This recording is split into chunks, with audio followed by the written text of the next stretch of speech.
이완구 씨가 오매불망 바라왔던 국무총리가 됐습니다. 1974년 행정고시 합격 후 40여 년 만에 조선시대로 치면 재상에 등극했습니다. 그러나 그뿐입니다. 개인의 영예 말고 국가적으로는 어떤 득도 되지 않는 것 같습니다. 오로지 벼슬자리만 탐하는 부류의 사람들을 제외하고는 이완구 총리를 부러워하거나 우러러볼 사람은 없어 보입니다.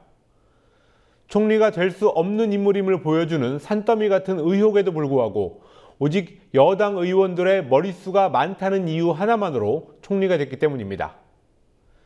게다가 박근혜 대통령의 특성상 국무총리에게 별다른 권한을 내려주지 않을 게 뻔한 상황까지 더해지면서 이완구 총리는 허수아비 총리, 대독 총리, 반쪽 총리를 벗어나기 어려워 보입니다. 2월 16일 월요일 뉴스K 잠시 후에 시작합니다.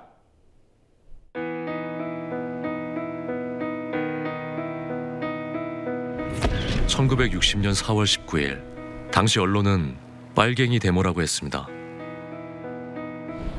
지금 우리는 혁명의 역사로 기억합니다. 1980년 5월 18일 당시 언론은 불순분자의 폭동이라 했습니다. 지금 우리는 독재에 항거한 정의의 역사로 기억합니다. 1987년 6월 10일 당시 언론은 대학생 가두 시위라 했습니다. 지금 우리는 민주주의를 쟁취한 감격의 역사로 기억합니다.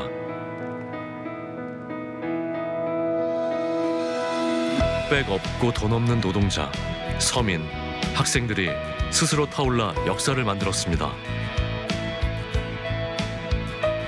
현실은 다시 타오를 것을 요구하고 있습니다.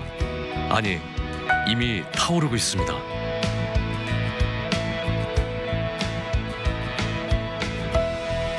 빨갱이를 종북으로, 불순분자를 외부 세력으로, 언론은 말만 바꿨을 뿐 역사를 부정하고 있습니다. 2014년 4월 1일 국민TV가 개국한 이유입니다. 국민TV는 역사를 역사로 기록하겠습니다.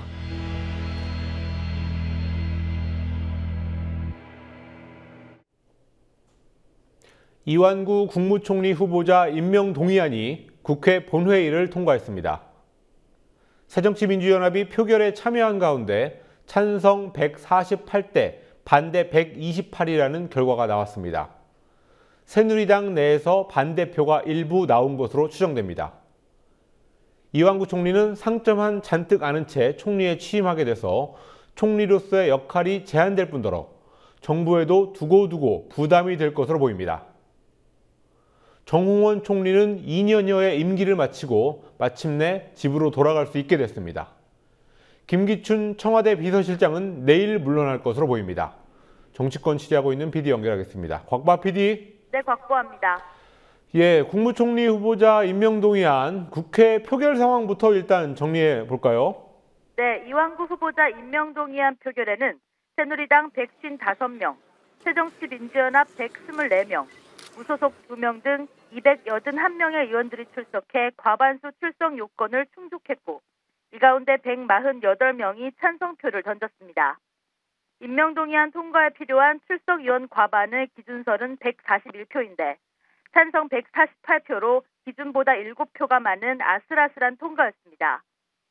인준 찬성률은 52.7%로 인사청문회 도입 이후 꼴찌에서 두 번째이며 정홍원 국무총리 인준 당시의 찬성률 72.4%와 비교해도 크게 밑돌았습니다.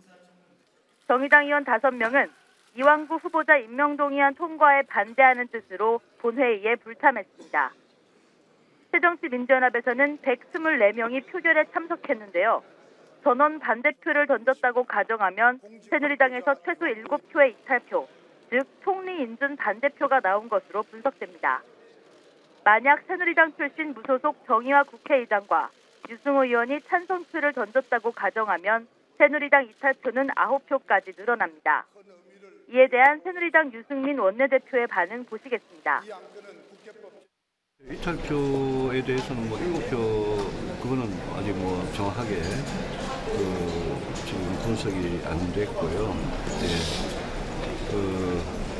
이번에 당론이 없었습니다. 당론 없이 자유투표 맡겼고 또 일부 뭐 극소수 이탈표가 있는 거는 저는 당이 건강하다는 증거라고 생각합니다. 김무성 대표도 의원 개인의 소신이 발휘된 것은 민주정당으로서의 면모를 보여준 것이라고 주장했습니다. 예, 임명동의안 통과에 대한 여야의 반응 당연히 극과 극이었겠군요. 그렇습니다. 새누리당은 당연한 일이라면서 국정 운영에 활력이 될 것이라고 평했고 민주연합은 여당은 표결에서 이겼지만 국민에겐 졌다고 논평했습니다. 본회의 후 새누리당 김영우 수석 대변인과 새정치민주연합 박완주 원내대변인의 말 들어보시겠습니다. 여야가 합의한 대로 오늘 국회 본회의가 열렸다는 점에 대해서는 너무나 당연한 일이지만 무척 다행스럽게 생각합니다. 이제는 그간의 국정 공백을 마무리하고 앞으로 나아가야 합니다. 표결에서는 승리했지만 국민에게는 졌습니다. 국민이 승리했습니다. 국민의 절반이 부적격이라고 믿은 만큼 신문 총리가 되지 않을까 우려스럽습니다. 정의당 김재남 원내대변인은 여당의 수적 우위에 의한 밀어붙이기의 결과로 단독 총리가 임명됐다고 새누리당을 비판한 뒤 민주연합에 대해서도 대책 없이 본회의 연기에 동의해 부적격 총리 후보자 임명 동의안 처리에 무기력하게 참여했다고 지적했습니다. 주말에 의원 총동원령을 내린 새누리당은 오늘 본회의 전에 의원총회를 열어 표 단속을 했고 민주연합은 의원총회에서 토론을 벌인 끝에 표결에 참석하되 의원들 소신에 맡기는 자유투표로 진행하기로 의견을 모았습니다. 결과적으로 새누리당은 이완구 총리 인준을 성사시키며 실리를 얻었고 민주연합은 민주주의 절차와 여야 합의를 지키면서도 끝까지 인준에 반대했다는 명분을 얻었다는 평가입니다. 정홍원 국무총리는 사의를 표명한 지 10개월 만에 드디어 자리에서 내려왔습니다. 오늘 이임식까지 그냥 단순화해버렸군요. 네, 정홍원 총리는 국회에서 이완구 총리 후보자 임명동의안에 대한 표결이 한창 진행되던 중인 오후 3시쯤 정부 서울청사에서 이임식을 열고 총리직에서 물러났습니다. 정홍원 총리는 지난 2013년부터 2년여 동안 총리직을 수행해왔으며 지난해 4월 세월호 참사에 대한 책임을 지고 사의를 표명했지만 후임 총리 후보 2명의 잇따른 낙마로 자리를 떠날 수 없었습니다. 이완구 후보자 임명동의안 국회 통과로 이르면 내일 개각이 이뤄질 것으로 예측되고 있는데요. 내일 오전 열리는 국무회의에 이완구 신임 총리가 참석해 장관 인사에 대한 제청을 한 후 개각을 발표할 것이란 전망이 나오고 있습니다. 곧 단행될 개각은 공석인 해양수산부 장관을 포함해 통일부와 국토교통부 등 일부 부처 장관을 바꾸는 소폭 개각이 될 전망이며 청와대 인적쇄신 차원에서 김기춘 비서실장의 교체도 이뤄질 것으로 보입니다. 지금까지 국민TV 뉴스 곽보아입니다. 결과적으로 이탈표가 나온 것은 새누리당으로 보이지만 본회의 전에는 오히려 새정치민주연합에서 이탈표가 나올 수 있다는 얘기가 있었습니다. 실제로 그렇게 됐더라면 취임 일주일을 간 넘긴 문재인 대표에게 상당한 타격이 됐을 겁니다. 그러나 그런 상황은 일어나지 않았습니다. 권현주 PD가 오늘 총리 임명동의안 통과를 둘러싼 새정치민주연합과 문재인 대표의 득실을 따져봅니다. 수 281표 중 가 148표, 부 128표, 무효 5표로서 국무총리 이완구 임명동의안은 가결되었음을 선포합니다. 이완구 총리 후보자 임명동의안이 국회 본회의에서 통과되자 문재인 새정치민주연합 대표는 수적인 열세로 국민의 뜻을 관철하지 못했다며 아쉬움을 드러냈습니다. 그러나 수적인 열세로 국민들의 뜻을 저희가 관철해보지 못했습니다. 송구스럽게 생각합니다. 새누리당은 다수 의석의 힘으로 밀어붙였지만 국민들을 이길 수는 없다고 생각합니다. 지난주 본회의를 연기하면서까지 이왕구 임명 반대를 주장했던 제1야당의 수장으로서 문 대표는 표면적으로는 목적을 달성하지 못했지만 이른 것만 있지는 않습니다. 오늘 표결에서는 총 133명의 의원들이 이왕구 임명 반대나 기권표를 던졌습니다. 표결에 참여한 민주연합 의원 124명 모두 반대표를 던졌다고 가정하면 새누리당 출석 의원 155명 중 7명이 반대표를 던진 것으로 볼 수 있습니다. 문재인 대표의 호남 총리 발언으로 당내 충청권 의원들이 난감해하는 상황에서 충청권 의원들을 중심으로 야당 내 이탈표가 일부 나올 것으로 예상됐지만 기우에 그쳤습니다. 이탈표가 나온다면 문 대표의 리더십에 타격이 입을 수 있는 상황이었습니다. 자율투표를 방침으로 정한 상황에서도 이탈표가 나오지 않은 것으로 파악되자 문 대표는 야당이 단결된 모습을 보여줬다고 강조했습니다. 총리 후보자의 부결을 위해서 최선을 다했습니다. 출산한 지 5일밖에 되지 않는 장하나 의원, 그리고 또 시어머니 상을 당해서 오늘 발인한 진성희 의원까지 다 투표에 참여하면서 확실한 단계를 보여주었습니다. 다만 본회의를 연기하면서까지 대호 공세를 펼쳤지만 문 대표가 공동 여론조사 제안 외에는 뚜렷한 대안을 제시하지 못했다는 점은 한계였다는 지적도 나옵니다. 문 대표를 비롯한 민주연합 지도부는 주말 동안에도 본회의 보이콧, 참석구 퇴장, 반대 투표 등 선택지 사이에서 우왕좌왕하는 모습을 보였습니다. 뚜렷한 전략 없이 본회의를 연기해 새누리당이 의원들을 최대한 모을 수 있는 시간적 여유를 줬고 이탈표를 최소화할 수 있는 여지를 줬다는 비판도 있습니다.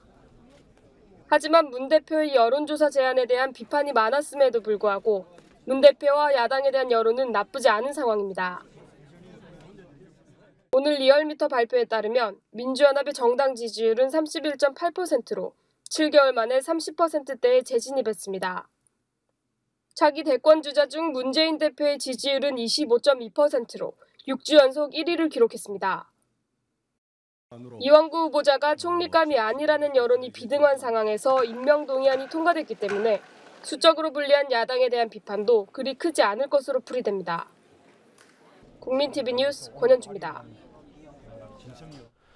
새정치민주연합 박영선 의원이 주도적으로 만든 이른바 이학수법이 내일 국회에서 정식 발의됩니다.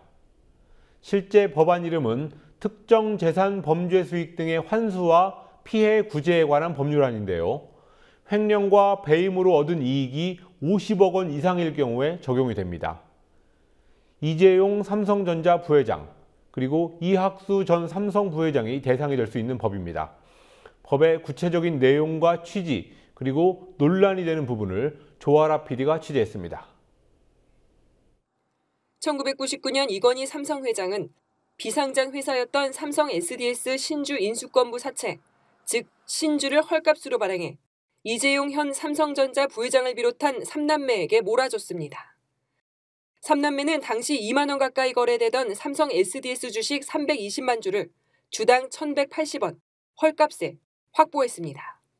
이를 문제 삼아 참여연대가 삼성 SDS 이사들을 배임 혐의로 고발했지만 검찰은 무려 6번이나 불기소 처분을 내렸습니다. 한때 삼성의 법무팀장이었던 김용철 변호사가 2007년 삼성 비자금 관련 양심 선언을 한 후 이건희 회장과 이학수 전 부회장 등은 이듬해 삼성 비자금 특별법에 따라 기소됐습니다. 2009년 신주 발행 10년이 지난 후에야 이건희 회장 등은 대법원으로부터 유죄 판결을 받았지만 그 판결과는 무관하게 지난해 11월 삼성 SDS 주식이 상장되면서 정작 이재용 부회장 3남매는 수조 원의 이득을 챙겼습니다. 1999년에 103억 원을 투자한 이재용 부회장의 작년 상장 당시 주식 보유 가치는 2조 8,500억 원, 34억 원씩을 투자한 이부진 호텔 신라 사장과 이서연 제일모직 사장의 주식 보유 가치는 각각 1조 원으로 무려 260배가 넘는 차익을 올린 겁니다. 이재용 부회장 3남매가 불법행위로 인한 이득을 챙긴 것에 대한 비난이 거세지자 횡령이나 배임 등 불법행위나 제3자를 통해 얻은 이익이 50억 원을 넘을 경우 국가가 환수하도록 하는 불법이익 환수법, 이른바 이학수법이 추진되고 있습니다. 박영선 새정치민주연합 의원은 지난 13일 이학수법의 전문을 공개했고 내일 발의할 예정입니다. 이 법에 따르면 2009년 이건희 회장 등이 배임 혐의로 유죄 판결을 받았기 때문에 이재용 부회장 3남매가 삼성 SDS 상장으로 얻은 시세 차익은 전액 환수 대상이 됩니다.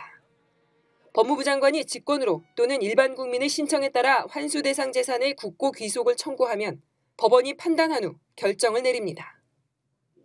법원이 환수 결정을 하면 검사는 민사 절차에 의해 환수 작업을 진행합니다.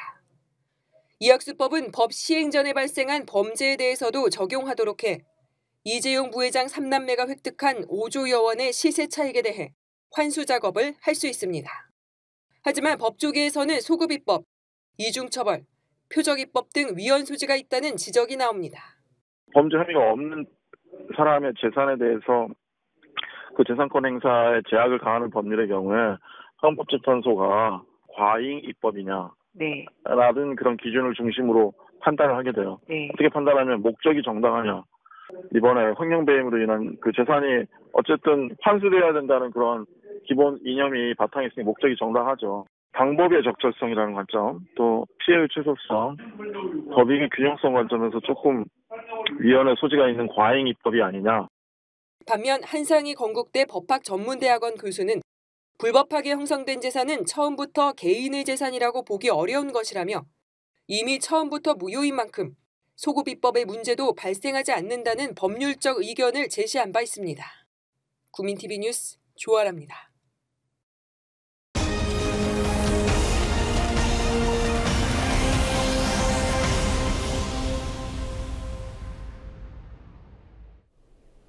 지난주 토요일 진도 팽목항에서 열린 세월호 인양 촉구 범국민대회에는 3,500명, 상당히 많은 시민들이 참석했습니다. 세월호 유가족들이 그날 행사와 그리고 앞서 20일간의 도보행진 과정에서 받은 서명 용지를 오늘 정부 측에 전달하려고 했는데요. 총리실과 사전 조율이 다 돼 있는데도 불구하고 경찰의 저지로 끝내 서명 용지를 접수하지 못했습니다. 정부는 뭐가 그렇게 두려운 걸까요? 김종훈 PD가 현장 취재했습니다.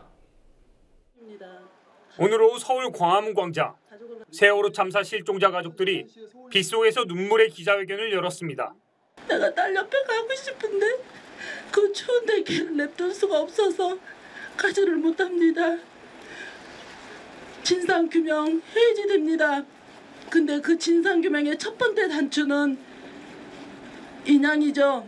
실종자를 갖다 수습할 수 있는 게 제일 우선이라고 저는 생각을 합니다. 이후 세월호 실종자 가족과 유가족들은 정부 서울청사로 이동해 세월호 인양과 진상조사를 요구하는 76,369명의 서명용지를 정부 청사 민원실에 전달하려 했습니다. 유가족들이 서명용지를 민원실에 접수하는 것은 총리실과 사전 조율된 것이었습니다. 하지만 경찰은 특별한 이유도 밝히지 않은 채 유가족들을 막아섰습니다. 왜 서울 안 받아 받기로 해놓고 왜 안 받냐고! 유가족들은 국무총리실에서 국민들의 진상규명 요구 서명을 받지 않겠다는 뜻으로 받아들이겠다며 국민 서명을 거부하는 이유를 밝히라고 요구했습니다. 총리실 담당은 문을 열어서 우리 국민들의 인양 촉구 서명을 받겠다라고 했는데 현재 이거는 종로서에서 와서 맡고 있는 부분이에요. 우리나라 실태가 총리실에서 서명지를 받겠다라고 하는데 그 지휘 체계가 어떻게 된 건지 총리실 담당도 종로서에 서장의 지시를 받아야 되는 건지. 오늘 유가족들이 정부에 전달하려 했던 서명은 지난달 26일부터 지난 14일까지 세월호 가족 도보행진단이 안산에서부터 팽목항까지 걸어 내려가는 동안 전국의 시민들로부터 받은 서명입니다. 그러나 유가족들은 정부 청사 입구에도 들어가지 못했고 경찰은 불법 집회를 하고 있다며 유가족들을 체증했습니다. 경찰은 왜 막고 있는지 설명해달라는 유가족들의 요구에 기다리라는 말만 반복했습니다. 한편 지난 토요일 3,500여 명의 시민들이 참석한 팽목항 범국민대회를 계기로 야당들은 세월호 인양과 조사특위 정상화를 요구하는 목소리를 높이고 있습니다. 세월호의 온전한 인양 그리고 아직도 돌아오지 못한 9명의 빠른 수색 이 탄핵과 세월호 인양에 대한 정부의 적극적인 노력을 다시 한번 촉구합니다. 문재인 새정치민주연합 대표도 토요일 팽목항에서 9명의 실종자를 가족에게 돌려주기 위해 세월호는 반드시 인양해야 한다고 강조했습니다. 국민TV 뉴스 김종훈입니다. 저급하고 정치 편향적인 인터넷 댓글 수천 건을 단 사실이 드러나서 법복을 벗은 이영한 전 수원지법 부장판사. 그를 둘러싼 논란이 계속되고 있습니다. 특히 자기가 담당하고 있던 재판과 관련된 기사에도 댓글을 단 사실은 직무상 명백한 위법이라는 지적이 나옵니다. 이영한 전 판사의 변호사 개업을 쉽게 할 수 있도록 대법원이 사표를 얼른 수리해줬다는 비난 역시 가라앉지 않고 있습니다. 성지훈 PD가 보도합니다. 지난 2011년 이정열 창원지법 부장판사는 자신의 페이스북에 이명박 전 대통령을 풍자한 가까 새끼 짬뽕 이미지를 올려 법원장으로부터 징계를 받은 후 사직했습니다. 당시 이 사건을 보도한 기사엔 이정열 전 부장판사를 비하하는 수많은 악성 댓글이 달렸습니다. 그 댓글 중엔 이영한 전 수원지법 부장판사가 쓴 것도 있었습니다. 이정열 전 판사는 어제 이영한 전 판사를 명예훼손 등의 혐의로 고소했습니다.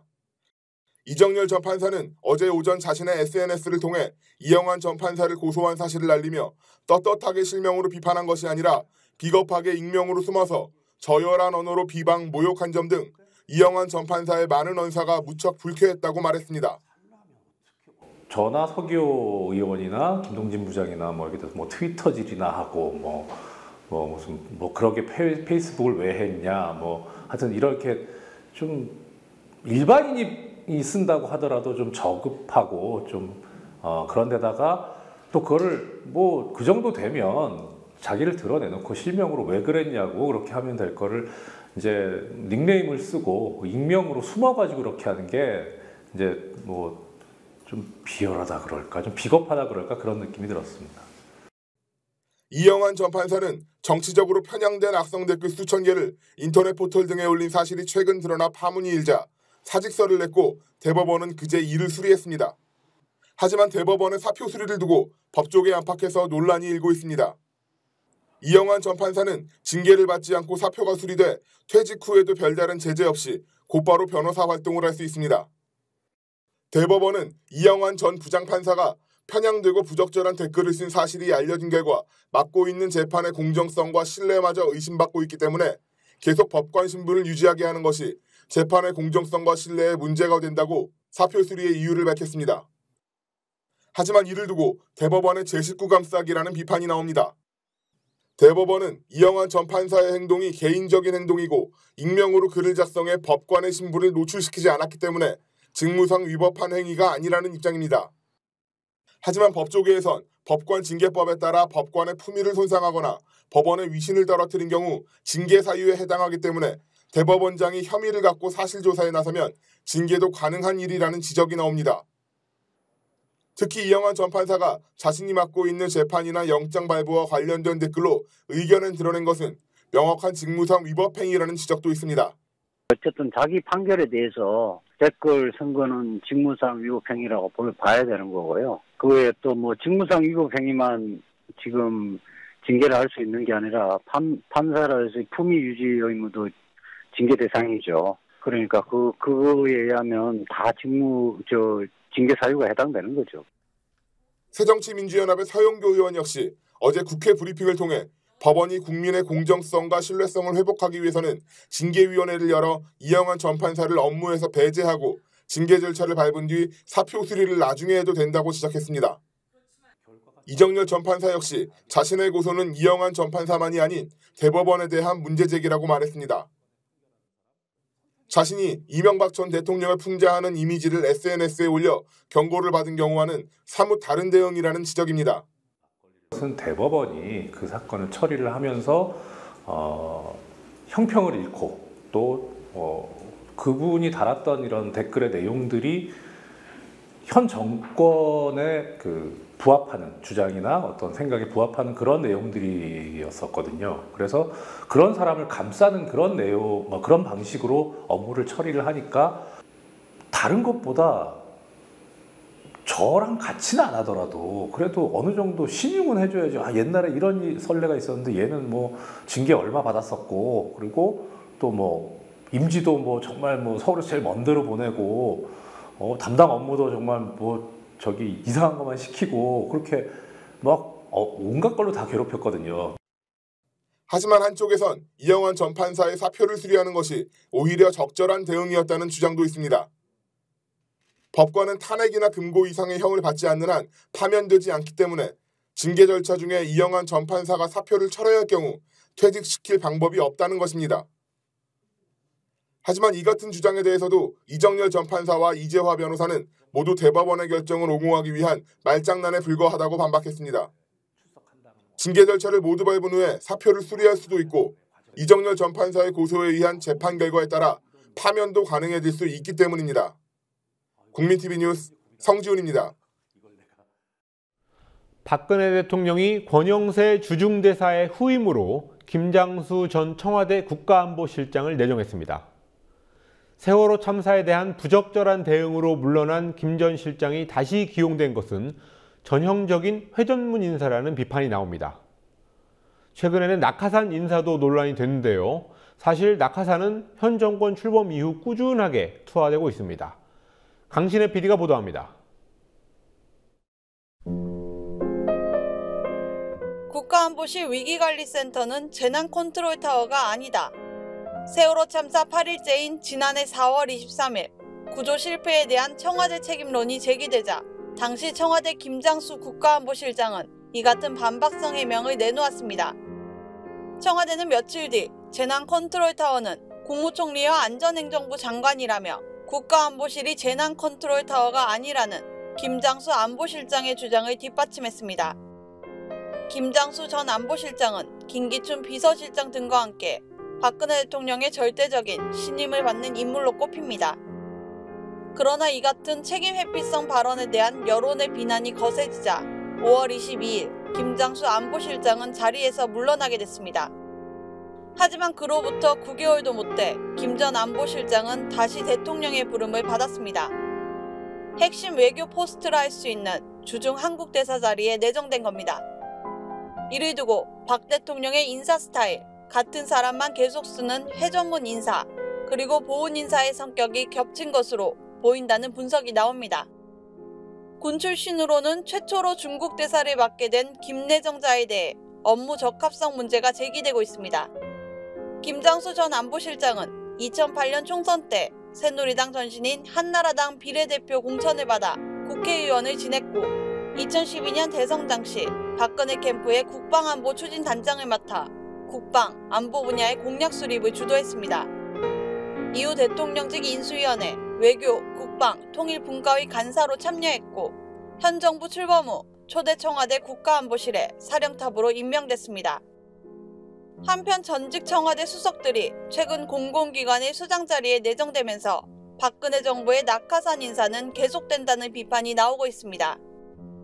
박준우 전 정무수석은 지난 4일 세종재단 이사장으로 선임됐습니다. 박 전 수석은 재단 이사장으로 선임된 자신의 거취에 대해 박근혜 대통령이 직접 결정한 일이라고 말한 사실이 알려져 낙하산임을 스스로 인정한 바 있습니다. 박상도 전 민정수석은 지난 3일 법무부 산하 대한법률구조공단 이사장으로 내정됐습니다. 국민TV 뉴스 강신혜입니다. 함께 만드는 언론 미디어협동조합 여기는 국민TV 함께 만드는 언론 미디어협동조합 여기는 국민TV.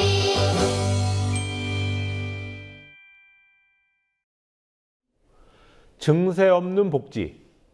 박근혜 대통령의 고집스러운 주장이지만 국민들은 이 말에 공감하지 않고 있었습니다. 한 여론조사 기관이 조사한 결과 응답자의 과반이 증세와 복지는 모두 필요하다고 답했습니다. 증세는 국민에 대한 배신이라던 대통령의 말과 다르게 다수의 국민들은 증세 있는 복지를 원하는 것으로도 볼 수 있습니다. 오늘 뉴스리뷰에서는 증세와 관련된 여론조사 결과부터 살펴보겠습니다. 노주민 PD입니다. 어서 오시죠. 안녕하십니까. 예, 대통령이 강조하고 있는 증세 없는 복지, 국민들이 여기에 동의하지 못한다. 이런 여론조사 결과가 나왔군요. 네, 여론조사 전문기관 마크로미랜브레인이 시행한 여론조사 결과 70% 이상의 응답자가 불가능하다 이렇게 답했습니다. 화면으로 좀 더 구체적인 결과들 보시겠습니다. 증세 없는 복지가 가능한가라는 질문에 불가능하다는 응답이 71.5%, 또 가능하다는 응답은 반면에 22%에 그쳤습니다. 네, 또 다음으로 담뱃값 인상, 연말정산 방식 변경 등이 증세라고 보는가, 그 서민 증세 논란에 대한 그런 질문도 있었는데요. 이것이 사실상 증세라는 응답이 68.7%, 이 역시 거의 70%에 육박합니다. 반면에 증세가 아니다라는 응답은 26.4%에 그쳤습니다. 예, 국민들은 뭐 아주 상식적인 판단을 하고 있는 것 같습니다. 예. 연말정산 파동 후에 조세 저항이 있을 거다 이런 예상이 있는데 예. 세금 인상에 대한 여론조사 결과는 어떤지 한번 볼까요? 네, 증세 여부 그리고 복지 수준에 대한 의견도 물어봤습니다. 이 역시 직접 여론조사 결과 보시겠습니다. 예. 네, 응답이 크게 4가지로 나뉘었습니다. 우선 가장 많은 응답률을 보인 30%에 가까운 채택률을 보인 그런 응답은 세금을 인상하고 복지 수준도 높여야 한다. 2가지 모두 올려야 된다는 응답이었죠. 그리고 두 번째로 세금을 인상하되 복지 수준은 현재 정도로 유지하는 게 좋다라는 것이 26.4%. 그리고 반면에 아래 2가지는 세금을 유지하고 복지 수준을 낮춰야 한다. 또는 세금을 내리고 복지 수준을 낮춰야 한다. 현재보다 복지 수준을 낮춰야 한다는 응답들이 그 뒤를 이었습니다. 하지만 전반적으로는 세금 인상과 복지 수준, 세금을 인상하고 또 복지 수준은 지금보다 낮아지면 안 된다는 응답이었던 겁니다. 예. 또 재정적자 해소의 일환으로 법인세 인상이 필요하다는 공감대도 형성됐습니다. 법인세 인상에 대해서 재정적자 해소를 위해서 찬성한다라는 응답이 63.8%였고요. 경제활성화 걸림돌이기 때문에 반대한다. 정부 여당과 입장을 같이 한 경우는 30%에 그쳤습니다. 예, 다음 소식으로 넘어가겠습니다. 현대기아차그룹이 사들인 구 한전부지. 예. 여기에 기업소득 환류세제를 적용받을지, 그러니까 세금 감면을 받을 수 있을지가 관심이었는데요. 오늘 정부의 기준이 발표가 됐군요. 네, 기획재정부가 오늘 세법 시행규칙 개정안을 입법 예고했습니다. 그런데 기업소득 환류세제상 투자에 속하는 업무용 건물의 범위가 폭넓게 인정됐습니다. 예. 기업소득 환류세제에 의해서 소득 대비 투자가 많을수록 세금 부담이 줄어드니까요. 그만큼 세금 감면이 적용될 수 있는 범위를 넓게 인정해주겠다는 겁니다. 예, 원칙은 그렇다는 거고 예. 구체적으로는 어떤지 한번 설명을 해주시죠. 네, 오늘 발표된 법인세법 시행규칙 중에서 기업소득 환류세제 관련 부분을 잠시 보시겠습니다. 네, 오늘 발표된 내용인데요. 업무용 건물로 인정되는 것이 크게 2가지로 나뉩니다. 우선 공장, 판매장, 영업장, 물류창고, 본사 등 기업이 직접 업무용으로 사용하는 건물이라면 업무용 건물로 인정을 해준다는 겁니다. 예. 그리고 만약에 건물의 일부를 임대해서 할 경우에는 실제로 사용하는 비율만큼 투자를 인정하고요. 다만 전체 건물 중에서 90% 이상을 자가 사용할 경우에는 100% 투자금으로 인정해주겠다라는 겁니다. 예, 그리고 현대차그룹이 호텔도 짓기로 했습니다. 이거는 투자용으로 인정이 안 되는 건가요? 네, 현재로서는 그런데요. 호텔 역시 앞으로는 업무용으로 인정될 가능성이 없는 건 아닙니다. 어떻게 그게 가능한 겁니까?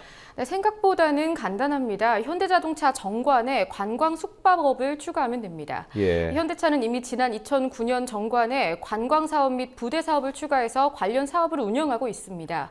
따라서 이 관광 사업이라는 내용을 관광 숙박업으로 변경한다면 호텔도 업무용 건물로 분류될 수 있다는 겁니다. 예.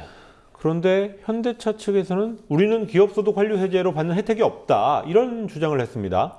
네, 얼핏 듣기에는 없는 혜택을 받는다고 하니까 억울하다 이렇게 들릴 수도 있는데 그건 예. 아니고요. 예. 네, 올해 소득 중에서 과세 대상 금액이 한 3조 6천억 원 정도 되는데 투자 예상액은 4조를 넘어선다. 그래서 애초에 과세 대상이 되는 소득이 없다 이런 말입니다. 예. 네, 기업소득 환류세제가 현대차 맞춤형이라는 의혹이 처음부터 제기되었던 만큼 또 억울한 부분이 있기는 할 겁니다. 하지만 결과적으로는 세금 폭탄을 피할 수 있는 법인세 개정안이다라는 점이 사실로 확인됐습니다. 예, 다음 소식입니다. 헌법재판소 결정으로 해산된 구 통합진보당 헌법재판소에다가 재심을 청구했군요. 네, 오늘 오전 10시 구 통합진보당의 법률대리인단이 헌법재판소에 재심 청구서를 제출했습니다. 지난해 12월 헌재는 이석기 전 의원 등의 내란 음모 및 선동을 이유로 통진당 해산을 결정했는데요. 내란 음모죄의 경우 지난해 8월 서울고법, 또 정당 해산이 된 뒤로부터 한 달 뒤인 지난달에는 대법원에 의해 무죄로 판단됐습니다. 예. 대리인단은 헌재가 대법원 판결을 기다리지 않은 채 성급하게 해산을 결정했다면서 이번 재심 청구는 민주주의와 법치주의 회복을 위해서 헌재에 주는 마지막 기회라고 주장했습니다. 예, 주말 이후 일어났던 사건, 사고 소식들 두 가지만 알아보겠습니다. 예. 우선 제2롯데월드 몰에서는 또 안전사고가 발생했군요. 네, 제2롯데월드몰 1층 출입구에서 이탈된 대형 유리문, 이것을 20대 남성 고객이 몸으로 받아낸 일이 있었습니다. 예. 지난 15일 사고 이후 남성 고객은 119 구급차에 실려갔고 다행히 큰 외상은 없는 것으로 전해졌습니다. 제2롯데 출입구에선 지난해에도 유리문이 떨어지면서 여성 고객을 덮친 일이 있었습니다. 안전관리위원회는 출입문에 사용된 불량 부품이 사고 원인이라고 추정했는데요. 롯데 측은 조만간 이 부품들을 교체할 계획이라고 밝혔습니다. 예, 그리고 끝으로요. 대학 내에서 성폭력 사건이 있을 때마다 대학들은 주로 쉬쉬하는 모습을 보여줬었는데 한 대학에서 총장이 직접 문제 교수를 고발한 일이 있었군요. 네, 덕성여대 박상임 총장 명의로 성추행 혐의의 교수를 경찰에 고발한 일이 있었습니다. 예. 피해 학생은 지난해 12월 학내 상담센터를 통해서 교수로부터 성추행을 당했다 이렇게 신고를 했고요. 또 신고를 접수하고 대책회의를 연 학교 측은 가해 교수를 즉시 직위 해제하고 징계위원회에 회부했습니다. 문제의 교수가 피해 학생과 계속 대면하는 일이 없도록 신속하게 처리한 겁니다. 해당 교수는 술은 마셨지만 성추행은 하지 않았다 이렇게 주장을 하고 있고 조만간 두 번째 경찰 조사를 받을 예정입니다. 예, 뉴스 리뷰 노주민 PD였습니다.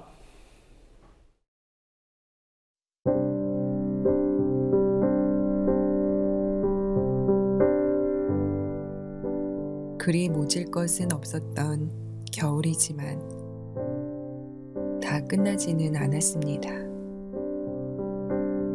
그래서 그 추위를 못 이겨 시들어버린 댄잎은 봄에는 죽음에 이를 겁니다. 뿌리는 살아있으니 봄이 오면 죽음 곁에서 새 생명을 키우게 되겠지요. 총리가 되겠다는 사람이 그렇게 많은 비리와 허물을 크게 부끄러워하지 않고 그런 자를 총리로 삼자고 드는 의원들도 많습니다.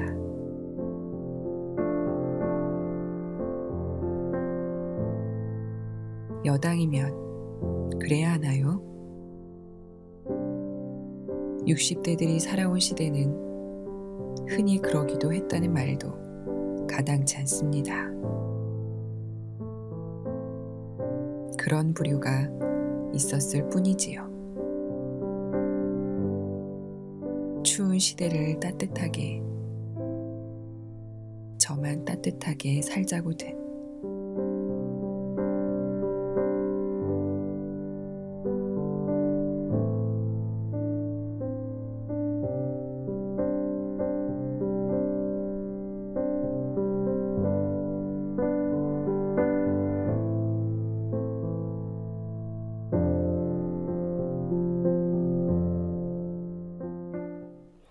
(2월 16일) 뉴스K 마치겠습니다.